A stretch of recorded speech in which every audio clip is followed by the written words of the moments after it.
ওম শান্তি। আজিৰ তাৰিখ 22 নৱেম্বৰ 2024 বৰ্ষ।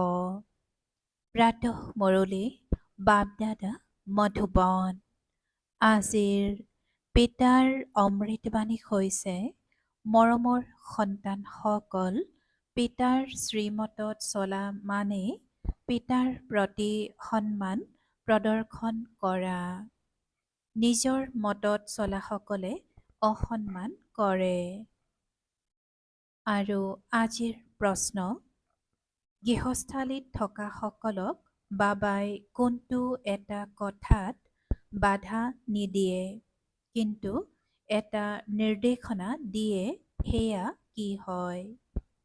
পিতাই উত্তৰত কৈছে, সন্তানসকল, তোমালোক লাগিলে সকলোৰে সম্পৰ্কত আহা, যিকোনো চাকৰি আদি কৰা, সম্পৰ্কত আহিবলগীয়া হয়, ৰঙীন কাপোৰ পিন্ধিবলগীয়া হয়, বাবাই তাত বাধা নিদিয়ে। বাবাই কয় যে সন্তানসকল, তোমালোক লাগিলে সকলোৰে সম্পৰ্কত আহা, যিকোনো চাকৰি আদি কৰা, সম্পৰ্কত আহিবলগীয়া হয়, ৰঙীন কাপোৰ পিন্ধিবলগীয়া হয়, বাবাই তাত বাধা নিদিয়ে। পিতাইটো কেৱল নিৰ্দেশনা দিয়ে, সন্তানসকল, দেহৰ লগতে দেহৰ সকলো সম্বন্ধৰ পৰা মমত্ব আঁতৰাই মোক স্মৰণ কৰা। ওম শান্তি। শিৱ বাবাই বহি সন্তানসকলক বুজাই, অৰ্থাৎ নিজৰ সমান কৰি তুলিবলৈ পুৰুষাৰ্থ কৰায়। যেনেকৈ মই জ্ঞান সাগৰ হওঁ, তেনেকৈ সন্তান সকলো হওক। এয়াতো মৰমৰ সন্তানসকলে জানে। যেনেকৈ মই জ্ঞান সাগৰ হওঁ, পিতাই কৈছে যে যেনেকৈ মই জ্ঞান সাগৰ হওঁ, তেনেকৈ সন্তান সকলো হওক। এয়াতো মৰমৰ সন্তানসকলে জানে। সকলোতো একে সমান নহ'ব। পুৰুষাৰ্থ প্ৰত্যেকেই নিজে নিজে কৰিবলগীয়া হয়। স্কুলত বিদ্যাৰ্থীয়ে বহুত পঢ়ে, কিন্তু সকলোৱে একে সমানে সন্মান সহকাৰে উত্তীৰ্ণ নহয়। তথাপিও শিক্ষকে পুৰুষাৰ্থ কৰাই, তোমালোক সন্তানসকলেও পুৰুষাৰ্থ কৰা। পিতাই সোধে, তোমালোক কি হবা? সকলোৱে কয়, আমি আহিছোৱেই নৰৰ পৰা নাৰায়ণ, নাৰীৰ পৰা লক্ষ্মী হ'বলৈ। এয়াতো ঠিকেই আছে, কিন্তু নিজৰ কৰ্মকাণ্ডৰ ওপৰতো চকু দিব লাগে নহয়। পিতাও উচ্চতকৈও উচ্চ, শিক্ষকো হয় আৰু গুৰুও হয়। এইজন পিতা কোনেও নাজানে, তোমালোক সন্তানসকলে জানা, শিৱ বাবা আমাৰ বাবাও হয়, শিক্ষকো হয় আৰু সৎগুৰু হয়। কিন্তু তেওঁ যেনেকুৱা সেইটো ৰূপত তেওঁক জনাটো কঠিন। পিতাক জানিলে আকৌ তেওঁৰ শিক্ষকৰ ভূমিকা পাহৰি যাবা। পিতাক জানিলে আকৌ তেওঁৰ শিক্ষকৰ ভূমিকা পাহৰি যাবা, আকৌ গুৰুৰ ভূমিকা পাহৰি যাবা। সন্তানসকলে পিতাক সন্মানী জনাব লাগে। সন্তানসকলে পিতাক সন্মান জনাব লাগে। সন্মান জনোৱা বুলি কাক কোৱা হয়? পিতাই যি পঢ়ায়, সেয়া ভালদৰে পঢ়া মানে সন্মান জনোৱা। পিতাটো বহুত মৰমীয়াল, ভিতৰি অপাৰ আনন্দিত হৈ থাকিব লাগে, পৰমানন্দিত হৈ থকা উচিত। পিতাই কৈছে যে পৰমানন্দিত হৈ থকা উচিত। প্ৰত্যেকে নিজক সোধা, মোৰ এনেকুৱা আনন্দ আছেনে? সকলোৱেতো একে সমানে থাকিব নোৱাৰে। পঢ়াৰ ক্ষেত্ৰতো বহুত অন্তৰ থাকে। সেই স্কুলতো কিমান অন্তৰ থাকে।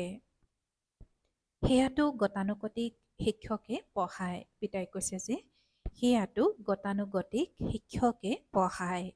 এয়াটো হ'ল অগতানুগতিক, এনেকুৱা শিক্ষক কোনো নাই। এয়া কোনেও নাজানে যে নিৰাকাৰ পিতা শিক্ষকো হয়। যদিও শ্ৰীকৃষ্ণৰ নাম দিছে, কিন্তু তেওঁলোকে নাজানে যে পিতা কেনেকৈ হ'ব পাৰে। শ্ৰীকৃষ্ণটো দেৱতা হয় নহয়। এনেইতো কৃষ্ণ নামো বহুতৰে আছে, কিন্তু কৃষ্ণ বুলি ক'লে শ্ৰীকৃষ্ণ সন্মুখত আহি যাব। তেওঁতো দেহধাৰী হয়। তোমালোকে জানা যে এই শৰীৰ তেওঁৰ অৰ্থাৎ শিৱ বাবাৰ নহয়। নিজে কয় মই লোণত লৈছোঁ। এওঁ আগতেও মনুষ্য আছিল, এতিয়াও মনুষ্য, এওঁ ভগৱান নহয়। তেওঁতো এজনেই নিৰাকাৰ। এতিয়া তোমালোক সন্তানসকলক কিমান ৰহস্য বুজায়, কিন্তু তথাপিও সম্পূৰ্ণৰূপে পিতা বুলি ভবা, শিক্ষক বুলি ভবা, সেয়া এতিয়া নহয়।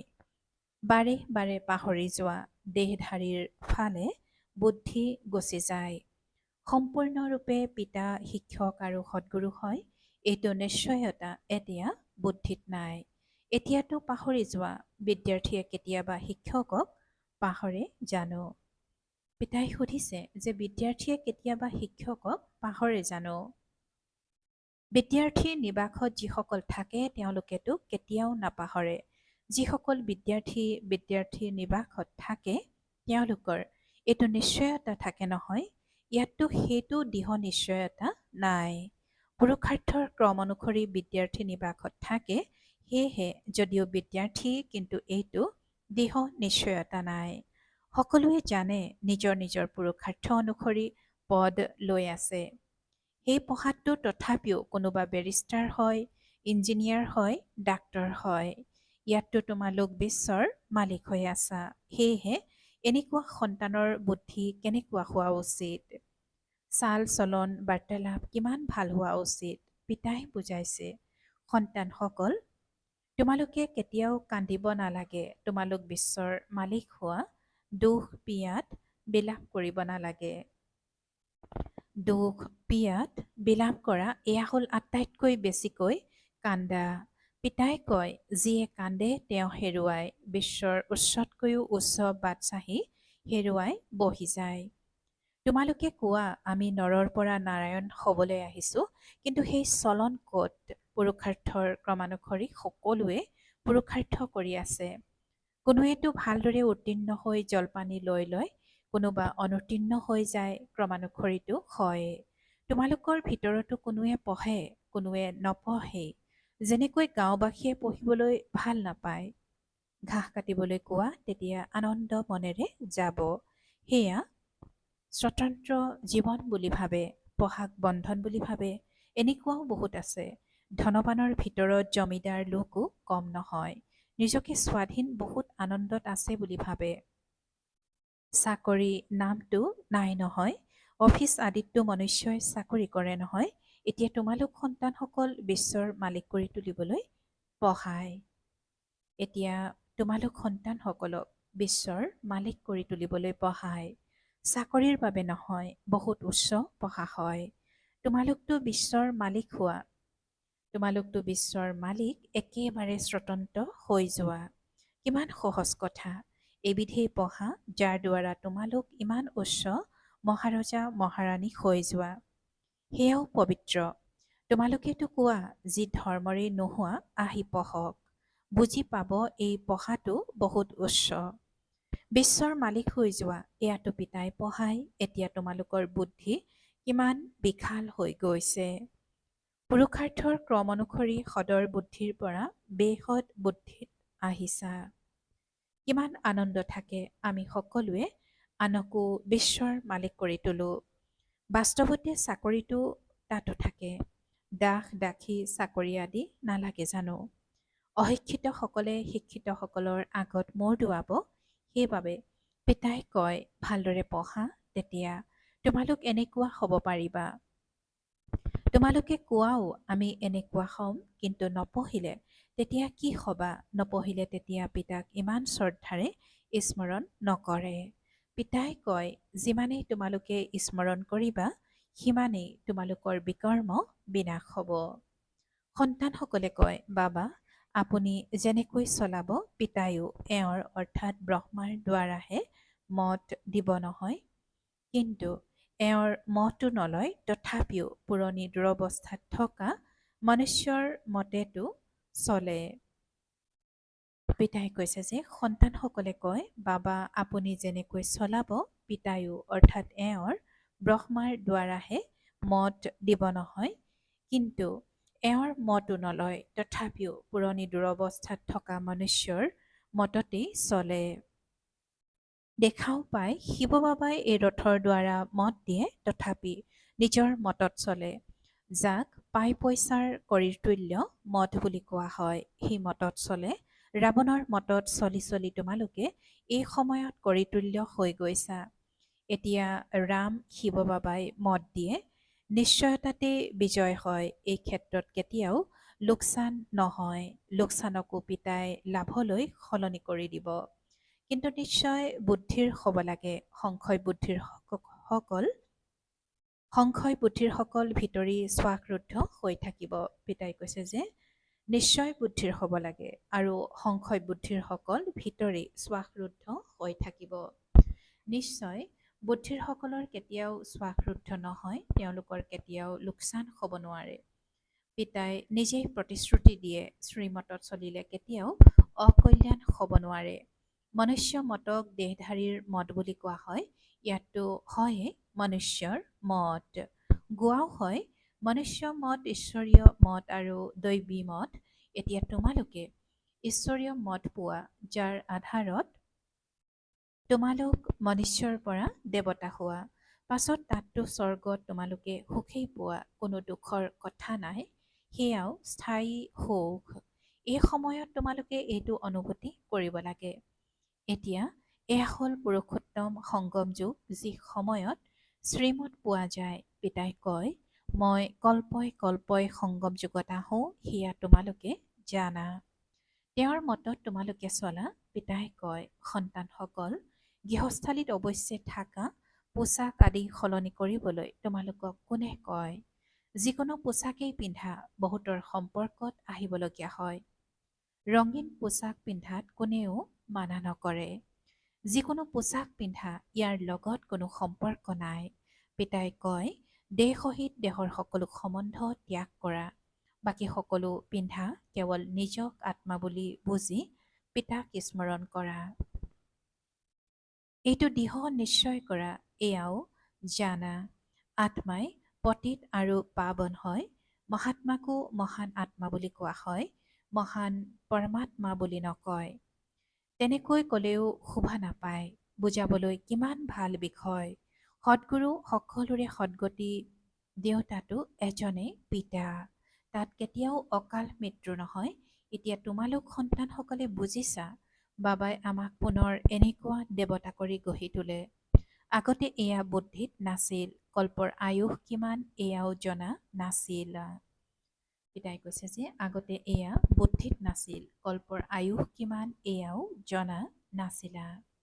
এতিয়াতো পুৰা স্মৃতি উদয় হৈ গৈছে, এয়াও সন্তানসকলে বুজিছা। আত্মাকে পাপ আত্মা, পুণ্য আত্মা বুলি কোৱা হয়। পাপ পৰমাত্মা বুলি কেতিয়াও কোৱা নহয়। পাপ পৰমাত্মা বুলি কেতিয়াও কোৱা নহয়। আকৌ যদি কোনোৱে কয় পৰমাত্মা সৰ্বব্যাপী, তেতিয়াও সেয়া কিমান অৰ্থহীন হয়, এয়া পিতাই বহি বুজায়। এতিয়া তোমালোকে জানিছা ৫,০০০ বছৰ পাছত পিতা আহিহে পাপ আত্মাক পুণ্য আত্মা কৰি তোলে। এতিয়া তোমালোকে জানিছা ৫,০০০ বছৰৰ পাছত পিতা আহিহে পাপ আত্মাক পুণ্য আত্মা কৰি তোলে। এজনক নহয়, সকলো সন্তানকে কৰি তোলে। পিতাই কয়, তোমালোক সন্তানসকলক গঢ়ি তোলোতা মইয়ে বেইসদৰ পিতা। নিশ্চয় সন্তানসকলক বেইসদৰ সুখেই দিম। সন্তানসকলক পিতাই কৈছে যে বেইসদৰ সুখেই দিব। সত্যযুগত পবিত্ৰ আত্মাসকল থাকে। ৰাৱণৰ ওপৰত বিজয়ী হৈ তোমালোকে পুণ্য আত্মা হৈ যোৱা। তোমালোকে অনুভৱ কৰা মায়াই কিমান বিঘিনি আনে, একেবাৰে শ্বাসৰুদ্ধ কৰি দিয়ে। তোমালোকে বুজি পাইছা মায়াৰ লগত যুদ্ধ কেনেকৈ চলে। তেওঁলোকে আকৌ কৌৰৱ আৰু পাণ্ডৱৰ যুদ্ধ, সৈন্য আদি কি কি দেখুৱাইছে। এই যুদ্ধৰ বিষয়ে কোনেও নাজানে, এয়া হ'ল গুপ্ত। ইয়াক তোমালোকেহে জানা। আমি আত্মাসকলে মায়াৰ লগত যুদ্ধ কৰিব লাগে। পিতাই কয়, তোমালোকৰ সকলোতকৈ ডাঙৰ শত্ৰু হৈছে কাম। যোগবলৰ আধাৰত তোমালোকে ইয়াৰ ওপৰত বিজয়ী হোৱা। যোগবলৰ অৰ্থও কোনেও বুজি নাপায়।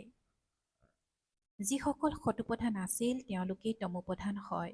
পিতাই নিজেই কয়, বহুত জন্মৰ অন্তত মই এওঁৰ শৰীৰত প্ৰৱেশ কৰোঁ। তেওঁৱেই তমোপধান হৈছিল। তত্ত্বতম অৰ্থাৎ তোমালোকৰ ক্ষেত্ৰতো একেই কথা।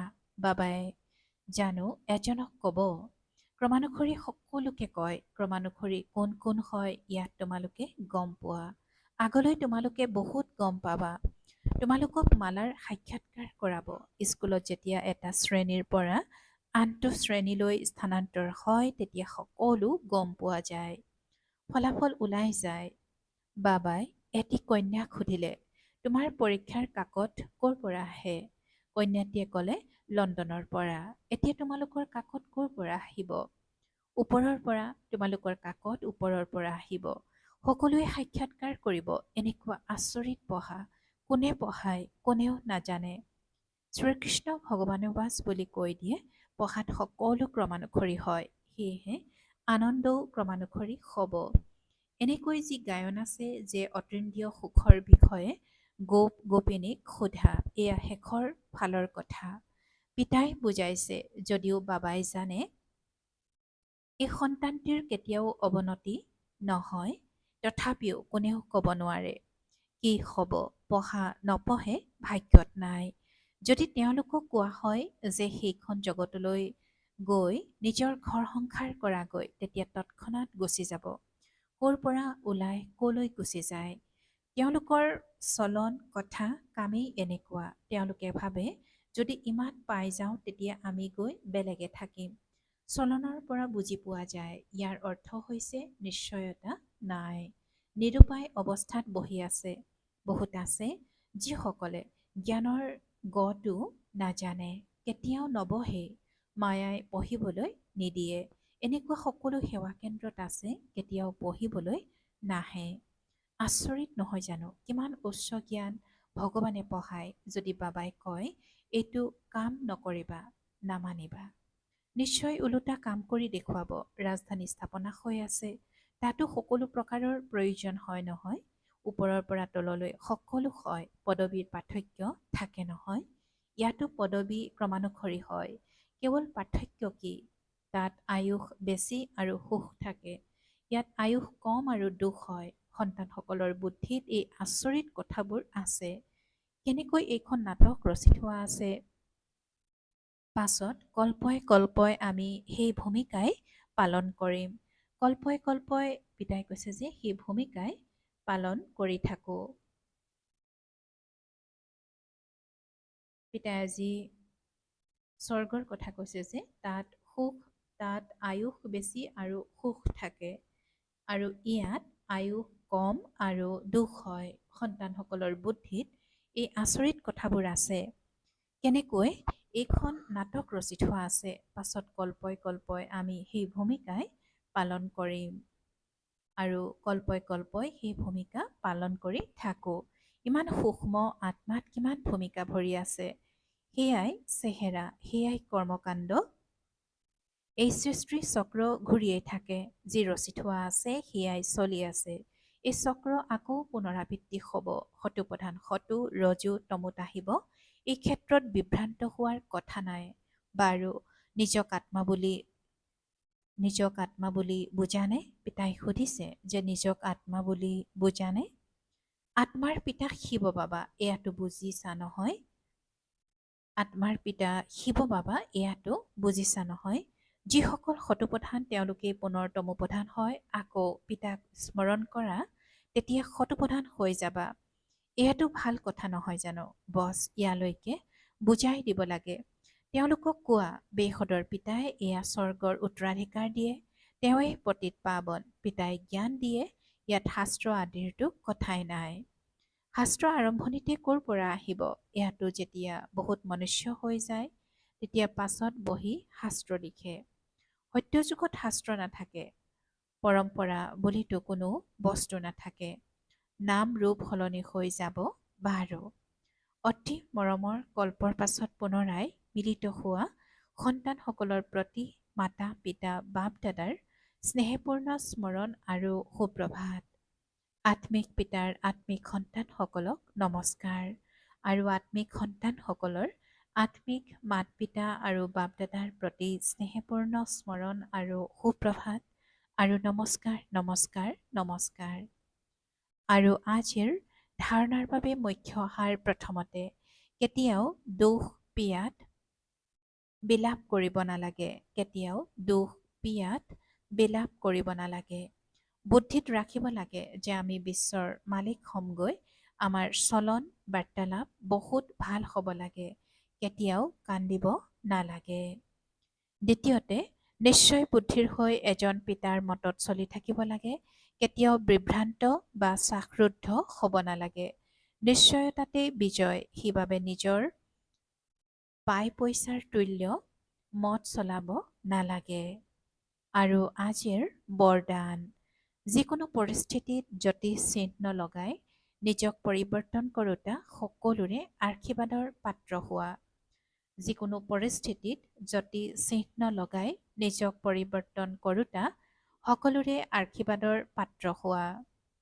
আৰু আজিৰ বৰদানৰ ব্যাখ্যা, যিকোনো পৰিস্থিতিত জ্যোতিষ চিহ্ন তেতিয়াহে লগাব পাৰিবা যেতিয়া বিন্দুস্বৰূপ পিতা আৰু বিন্দুস্বৰূপ আত্মা দুয়োৰে স্মৃতি থাকিব। যি সন্তানে যিকোনো পৰিস্থিতিত নিজক পৰিৱৰ্তন কৰি জ্যোতিষ চিহ্ন লগোৱাত নিজকে প্ৰথমে আগবঢ়াই দিয়ে, তেওঁ আশীৰ্বাদৰ পাত্ৰ হৈ যায়। তেওঁ নিজক নিজেই আশীৰ্বাদ অৰ্থাৎ সুখ পায়। পিতাৰ দ্বাৰা আৰু ব্ৰাহ্মণ পৰিয়ালৰ দ্বাৰাও আশীৰ্বাদ পায়। আৰু আজিৰ শ্লোগান, যি সংকল্প কৰা তাক মাজে সময়ে দৃঢ়তাৰ মোহৰ লগোৱা, তেতিয়া বিজয়ী হৈ যাবা। পিতাই শ্লোগানত কৈছে যে, যি সংকল্প কৰা তাক মাজে সময়ে দৃঢ়তাৰ মোহৰ লগোৱা, তেতিয়া বিজয়ী হৈ যাবা। ওম শান্তি। সফলতা মূৰ্ত হ'বলৈ আজিৰ অব্যক্ত সংকেত। যিসকলৰ সৈতে স্বয়ং সৰ্বশক্তিমান পিতা সংযুক্ত হৈ আছে, সৰ্বশক্তি স্ৰোতঃ তেওঁলোকৰ লগত থাকিব। য'ত সৰ্বশক্তি আৰু ত'ত সফলতা প্ৰাপ্ত নহ'ব, এইটো অসম্ভৱ। লৌকিকতো কোনোবা ভাল সংগী পাই গ'লে তেতিয়া তেওঁক এৰিব নোৱাৰে। এয়াতো অবিনাশী সংগী, কেতিয়াও প্ৰতাৰণা কৰা সংগী নহয়। সদায় সংগ দিওঁতা সংগী, গতিকে সংগীক সদায় লগত ৰাখি সফলতা মূৰ্ত হোৱা। ওম শান্তি।